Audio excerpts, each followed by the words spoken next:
Hey everyone, and welcome to the Creative Financing Podcast.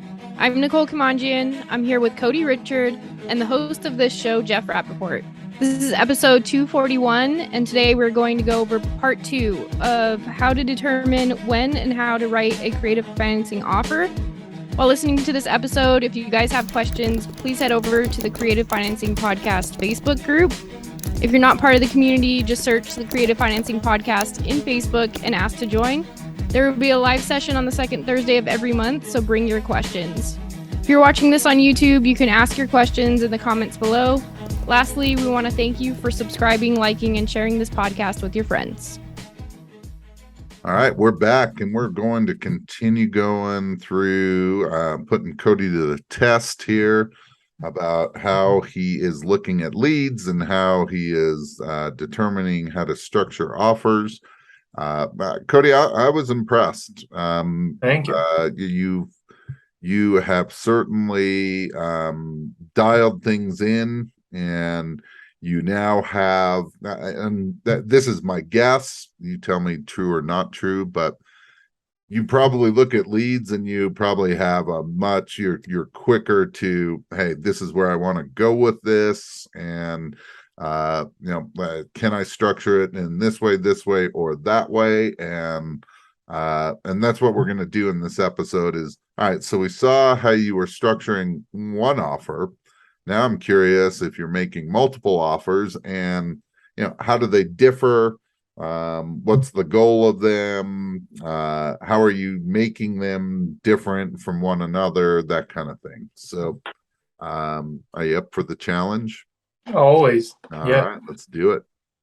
Okay, yes, I'll go ahead and share my screen again here. Okay, so one thing I wanted to touch on from last time we talked about the comps and talked about looking at the sold date. I feel like now is important as ever to not go too far back on the sold date. I've been going back like a month, 2 months tops. Yep. Just because the market has changed so much and it's starting to go down again. So definitely keep that in mind. I totally agree. If you're taking comps from 3-4 months ago, they're not accurate. They are potentially 5 to 10% or more too high. Yeah, for sure. Yeah, so we can go through the rest of that first lead. Well, first of all, we didn't quite finish this one, right? So what kind of term would you have put on this? So if it's something, so this was the one I was structuring to try to stay in the middle. So with this is typically my option 2. Okay. And I make the term a bit longer. So I try to make this one closer to like 15 years. So I could stay in the middle for a while, make that monthly income for a consistent period of time. Okay. So we looked at the financial calculator. I'll get it set back to. So is this going to be your highest price offer? Yeah. It would be if I'm staying in the middle, it'll probably be my highest price offer, because the other options I'm going to look at the cash offer, which is the easiest to make. We already looked at that a little bit. Right. And then one, if I'm going to just wholesale it to someone that's either wanting to be a landlord, and then maybe a short-term financing offer to somebody that would want to fix it up. Okay. So for this one, maybe it would be option 1 since it's the highest. Okay, so I've got that all set back there. So we'll put the term at 180 months and then figure out the balloon payment. So set the period to 180 on my calculator. Figure out the future value, which is $171.38. That's going to be the balloon that's owed at the end of 15 years if you take it all the way out. Yep. Okay. Yep. And then I made up the taxes of 150. Usually I'll find that from PropStream. And then put in my principal and interest, and then I'll calculate what the gross will be. Calc. And gross will be based on if they have underlying debt. Yeah, if they don't have underlying debt, that would be the net amount they would make. So I always take my monthly payment times 180, which is my term, plus 15,000, which is my down payment, plus my balloon of 171.38 and some change. Yep. So over that time, they'd make about $413,000 over the 50 years. Yep. And keep in mind, we're offering 280. So that's a number that could be pretty intriguing to a Absolutely. seller. And I would tell you, I'd put that in bold. Yeah. or I'd highlight it or something. I Yeah, want them to notice that, right? Make So, it size 20 font. there you go, right? Yes. All Yeah, right. because they So don't need that much. let me ask you like one more question with option one. Yeah. And so you're doing it as an all-inclusive trust deed and note, which is a wrap, right? So title's going to transfer to the buyer. Well, title's going to transfer to you in this case, right? Yeah. Is this how you make most of your offers, or do you use other strategies? Why are you using this one? I've started to do this a lot more. Contract for deed, I stopped doing as much, basically because you told me to. So you could get a little bit more control in this by getting on the title. So I've been doing a lot more of that. Are you having pushback about that? Do people like, oh no, I don't want you to be on title? I'd say like 10%, which is not very much. And I'd be surprised if it's really even 10%. Yeah, yeah. Yeah, so not many people. And then I do this, I prefer this over subject to, because I do want to give the buyer some recourse. This puts me in basically the same position. I feel comfortable. I'm going to make the payments and make it happen. But I'm not trying to stick the debt in somebody's name and then they lose all recourse with the house. Yep. Doesn't feel right to me. So I choose to go this route. Okay. And so for me, subject to is fine if you're going to stay in the middle, right? Because things go bad and don't work out. I would expect that you would do the right thing. You have integrity. You're not gonna hold this property while it goes down the tubes and you're ruining the seller's credit, right? The issue that I have with sub 2 is when you're giving it control to someone else and we don't know if they will have the integrity to do what's best for the seller. Everything is fine when everything is working out. It's when things go bad that's when all the questions come up. For sure. Okay. All right. So let's look at, and when you're presenting offers, this is kind of after my format, right? Where I like to make multiple offers and give a seller a choice. You don't have to. You could say, here's an offer and here's a cash offer. Decide between the two. But how many offers are you typically making to a seller? Typically 2 to 3. Okay. So I'll always make this one where I stay in the middle. Okay. And then I'll usually make one where it's a little bit lower price, but it's more for a landlord. Okay. And then I'll make a cash offer just in case that's something they want. Okay. Or even just to give them the example of, hey, if you want cash, it's going to be low. Well, let me ask, because first of all, can we look at what a similar offer would look like if you were planning on, you would be wholesaling this to a landlord? Is that right? Correct. Okay. Correct. So let's look at how that would differ from this one a little bit. Okay. So yeah, this is all off the cuff, so feel free to give feedback. Of course. So this one, the seller's asking $280. So I'm going to drop the price a bit lower. In my head, the price is going to be lower, down payment, the term, everything's going to be a bit shorter, even the interest rate. Okay. Because I want them to take this. I want to stay in the middle. Okay. I want to make that monthly income. Okay. So with this one, I'll drop it down to $265. And then this is all just arbitrary. Yeah. No, I know you're just coming up with this right off the top of your head. And I'll drop it down to $5,000 a month. Okay. Or $5,000 down payment, sorry. And what was it before? It was like 15, right? 15, yeah. Okay. I mean, and with this, I'm splitting the closing costs, so they're not even getting 5,000. So that's the reason I'm not putting 0. Okay. So with this, so they're netting very little. Yeah. Okay. So 260,000 is our present value. So that 265 minus our down payment. So I'm going to start with a low interest rate again, which I don't think this one worked. And then check our payment. So at 3% interest, our payment's only about $1,100, which in our example, I think we said their monthly payment was $1,200. Yeah. So that wouldn't work. Yeah, TI, right? Yeah. So I'll probably end up at 3.75 because that gets me right to 1,200, and then we'll pay taxes on top of that. But it keeps it lower. I don't want this offer to be as intriguing. If they accept it, great. I'll wholesale it. It's fine. I'll make the money on my end. Yep. So something that's important here that's a bit different is once I get that monthly payment, I've got to make sure that works for a landlord. Yeah.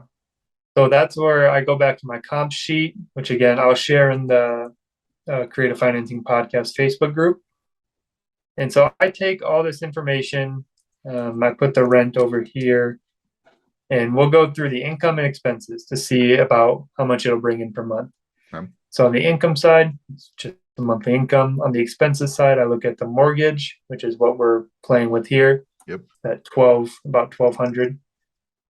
I look at the taxes, which I made up to be 150. Mm-hmm. Insurance, I estimate on this one would probably be like 100. Mm-hmm. And then repairs and maintenance.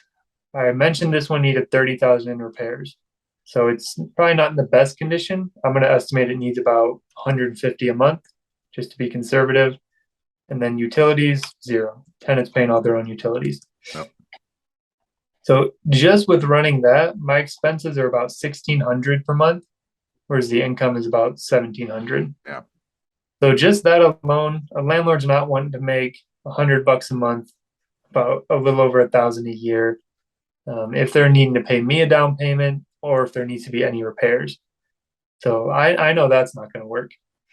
Yeah, you could probably still even sell that property, but you're probably gonna take a $10,000 to $15,000 assignment fee plus that 5, right? So if someone can get in really light to something that maybe it's not a big money maker, but hey, they can hold a property, at a pretty good rate, and there still may be some buyers, but I would agree with you that wouldn't be my preferred exit strategy.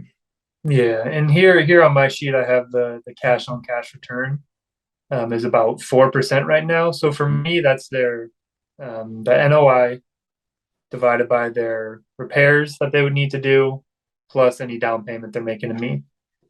So let's say we take out the repairs. There's nothing they need to do at closing. There's some aesthetics, but it's fine to be a rental. Yep. And let's say, so I have my exit strategy down here for a landlord. Let's say they're paying me 20,000, be a 15,000 assignment. Mm-hmm. That cash on cash is still not great. Still about 6%. Yep. Like you said, somebody may want to do that, may want to hold it. But for me, I've got to make those numbers a bit better for that end buyer. Mm-hmm. And there's not much room to do that. So I could drop the interest to maybe 3.5, but the seller's going to be basically breaking even every month. They may not want to do that. What did we talk about? What was owed on this property? What was the debt? We didn't talk about. We didn't debt. Really, right? No, I just made up a monthly payment. Yeah, I wonder. It's different if they've got, if they owe 220 on this property as opposed to 180, right, or 170, because they've got a lot more equity, and breaking even and waiting on their equity for 5 years, 10 years is it's a stretch. Yeah, for sure. When the equity is not that much, waiting on it's not as big of a deal. So that does have something to do with how we structure this, right? So good.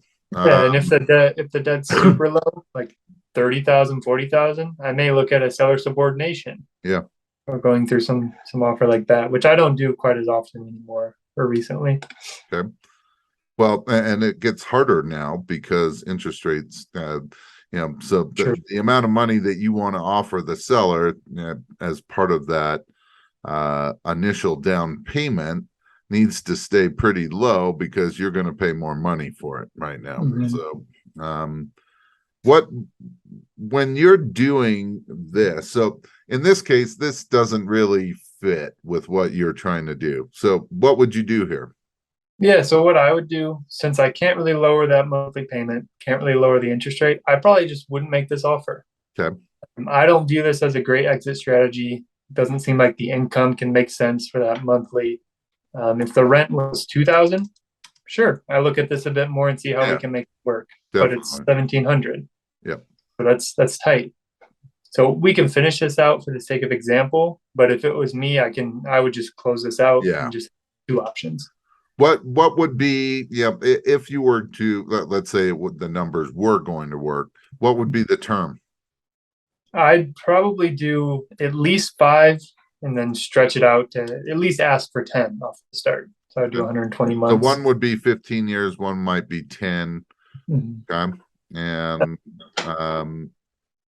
And I noticed you have in there payments to begin 60 days after closing, which probably becomes an issue for this option because after closing costs, they might have $1,500, $2,000 in closing costs, and if they've got to cover payments for 2 months after closing, they basically have $0. So yeah, okay. And do you ever consider another exit here? So would there be another potential exit strategy, other than a landlord? are you talking like an owner occupant or Yeah. right? Yeah. So Maybe an owner occupant where you don't stay in the middle. with something like this, I don't look at that too often. I think it definitely could work with something like this if I just wanted to go through with the numbers and make this offer, because I can make a much more significant wholesale fee up front, like Right. 30,000 now or 30,000. Yeah. Compared to the last one. So yeah, that's a good point. Could still make this offer. It's less appealing to them, I would assume. But if they accepted it, I still make a pretty good wholesale fee up front. Yeah. Or I could stay in the middle with it. Are you getting, when you're doing this, are you getting more people to accept the offer that you want? I would say so. Honestly, I mostly make 2 offers. Sometimes I'll make that third. So I make the stay in the middle, and then I make the cash offer. And most people scoff at the cash offer, Right, which sure. I still Especially put- on something like this, because you're nowhere near, even though they've got to be a little more realistic. I mean, you're paying top dollar if this property needs $30,000 in work, Exactly. right? Exactly. No one else is paying that much. Yeah. Yeah. And if I used to not include the cash offer when it was that much lower and I knew they wouldn't do it, but then they would ask, like, is there What's any the way we cash could do offer? close to this with a Yeah. cash offer?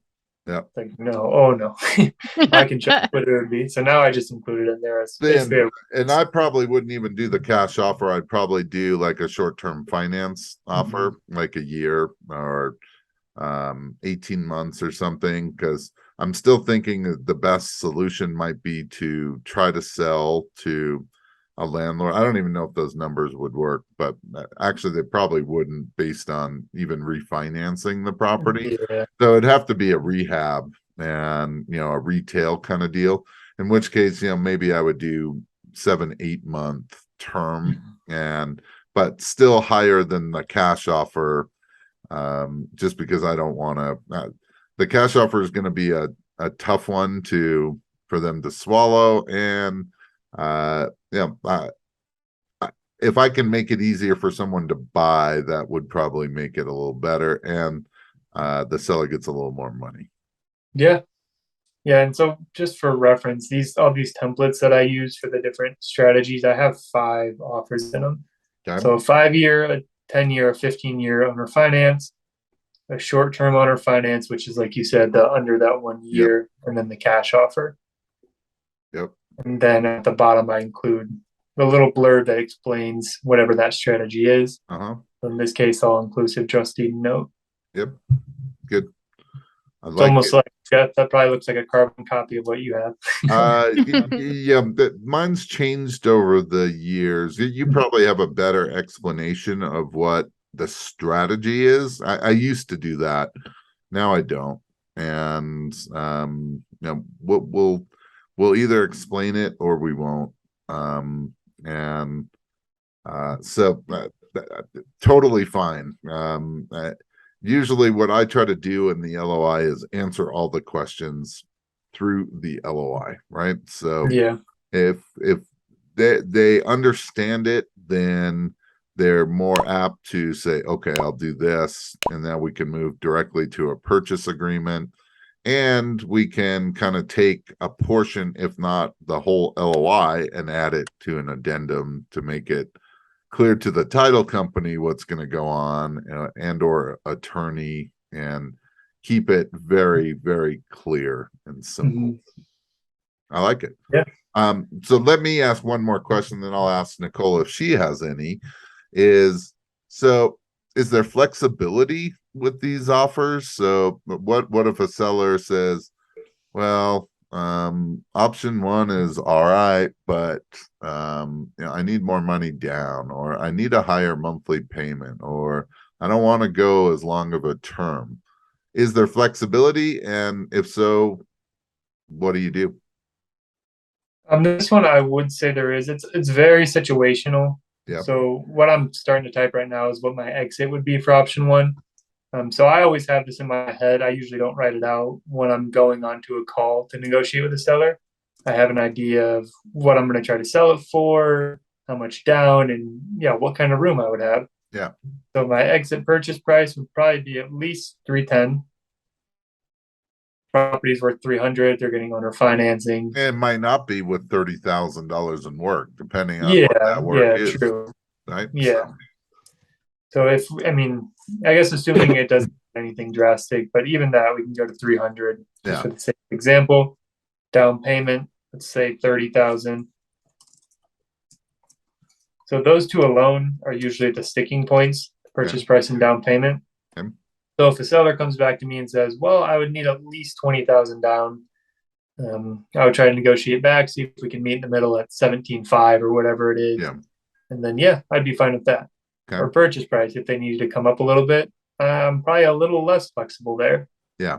I may come up to 285. I'm not going to come up to 290, but we'll talk about it, see what we can do, and try to make that work. I think if I was in that boat where they wanted to negotiate the price, I would say, well, I was actually thinking of coming in less now that I think about it. Yeah, very true. Yeah, the one thing that you got to be careful about, right, is that monthly payment. Otherwise, that really, to me, it's the down payment and payment, right, that mean the most to you.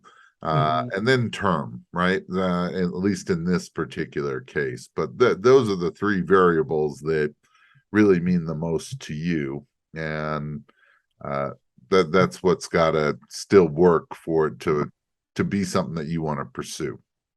Yeah, and I'll make sure, because some people come back and they want a higher interest rate or something like that. And so that's why I also like to look at, if I'm going to have my exit, I'll make about $1,800 a month if I do 7% interest, which feels reasonable. Yep.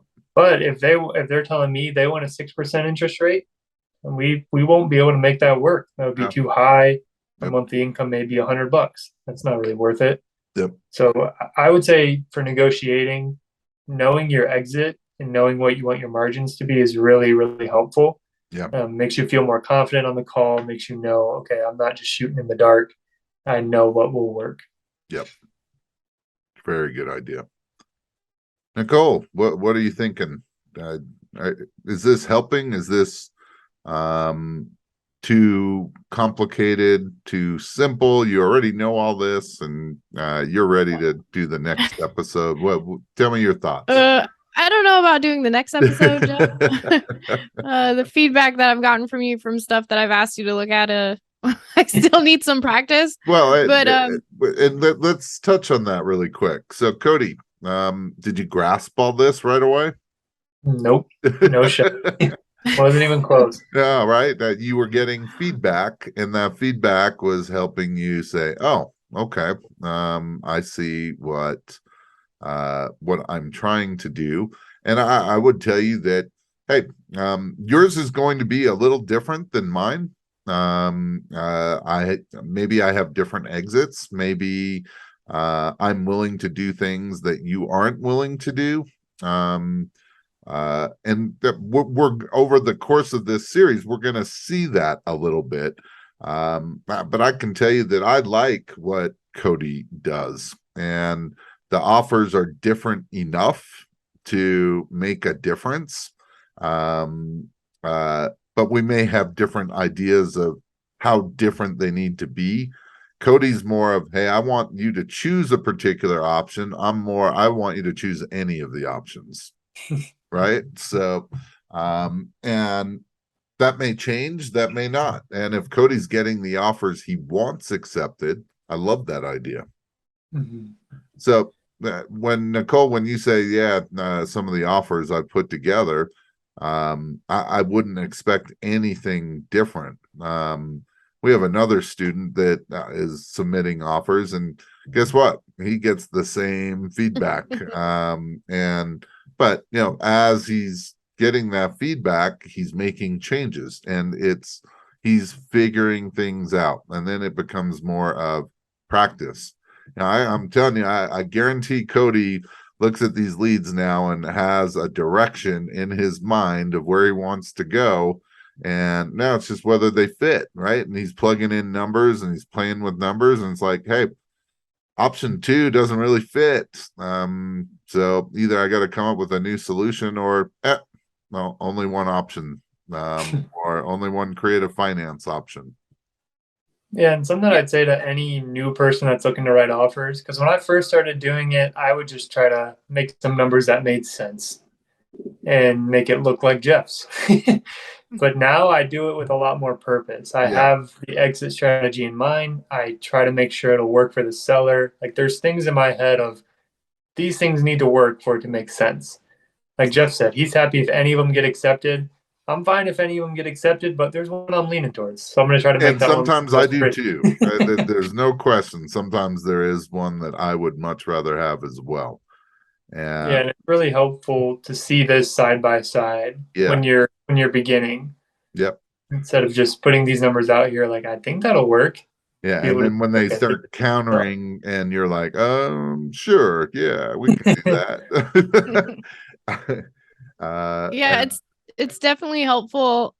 Because I mean, as I don't have any questions right now and this all makes sense, I know if I actually went to go do it, I would be like, so what do I do again? Well, and that's the whole point of this series. Yep. Yeah. So this episode in the series is definitely something that you probably want to like bookmark or something on your on your YouTube channel so you can go back and watch it again, because I know I am. Well, and I think we've all, right? I did when I was going through this. Cody, I know that you have, and Nicole, we've actually talked about it, is that there is a very big difference between watching me or Cody go through this and it's like, oh yeah, that makes sense, I get it, and then being able to go do it yourself is much different, right? It's like, wait, they made it look really easy. But where do I start? What do I do? And how do I decide on numbers? It's like, and when I try to explain, I'm trying to do something that's going to work for the seller, still work for me, and it's going to work for my buyer. It's like, that's a lot of moving parts. And it's like, yeah, it can be. And the goal is to try to figure out, how do we do that, right? And Cody's super organized. I wish I was as organized as Cody, because he's got a path. I'm old school, right? I have yellow pads all over my office. Rebecca keeps telling me, use Google Keep. I'm like, why? I've just got these little index cards written all over the place with to-do things. And but you are, you've created a spreadsheet and it keeps you on point, right? Like it tells you yes, no, maybe, rather than I'm just going to wing it. But I've done it long enough to know that, okay, I'm okay with doing it that way, right? So, and Nicole, I'm assuming that you will be more the technologically put together, dealing with spreadsheets and things already set up for you, so that you just plug in numbers and it tells you yes, no, maybe. Yeah. Yeah. Yeah. I'm liking that. Cody already started that for me. Thank you. Yeah, for sure. Well, that was and the awesome. The link to the Facebook group, when he posts it, it's going to be in the show notes. So you guys can just click on that and ask to join, and then Cody will share it. I'm assuming for sometime. sure, give us a good review for Cody's hard work on that one. So, yeah. All right. Any last questions? Because the next episode's going to be fun, because we're going to, Cody made that one up. Now I'm going to make one up and just give it to Cody, and we'll see what he does with it. So sounds good. Okay. Any last words, or we're good? We're good. All good. All right. We'll see you soon. Go out and create some terms.